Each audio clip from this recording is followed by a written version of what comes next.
I'm a firm believer, as many of my colleagues also think, that we study the past to understand the present and to make for a better future.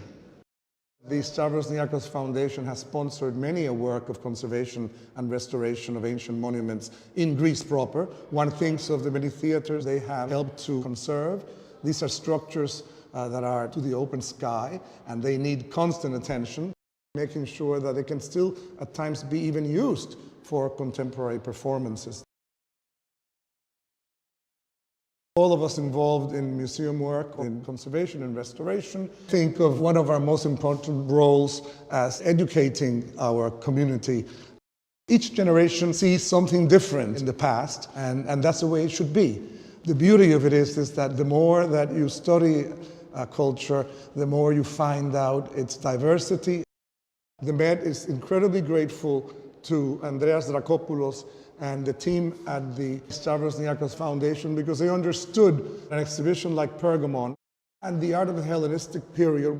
It's the most complex period of Greek art, the least understood and technically the most brilliant.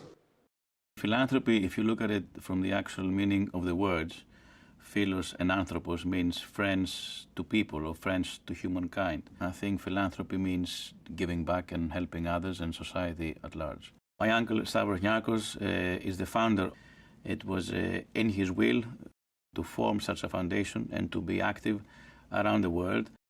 We have 4 areas that we engage in: arts and culture, education, health and sports, and social welfare. In more than 111 countries. The Stavros Niarchos Foundation Cultural Center provides the new homes for the National Library of Greece, the National Opera House, and a large outside park, which is very important, especially in a city like Athens, where you don't see too much green.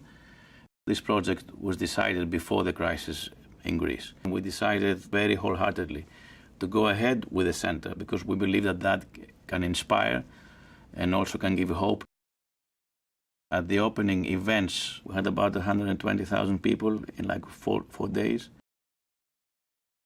Renzo Piano, I find him to be an amazing person, an amazing architect, both himself and his team. Because from the beginning, I think he really appreciated the fact that he was going to do something in Greece where it really brought society together. And I think it brought back this sense of community. But when you say culture in the sense that we say culture, it's just for everybody to come to enjoy beauty. It's about music, it's about art, it's about nature, it's about tolerance as well, building tolerance.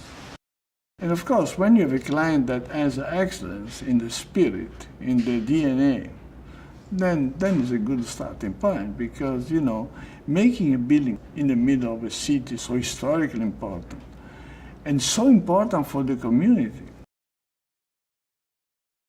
A place where people share the same values that are the values of a civic life.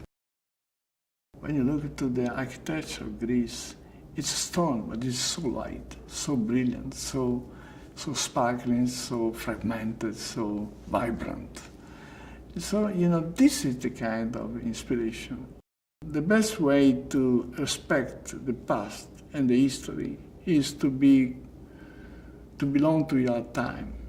I do believe that respecting our past is very important. Preserving culture, preserving heritage, they're all very important towards us as humanity, looking into the future and providing some kind of continuity and some kind of inspiration.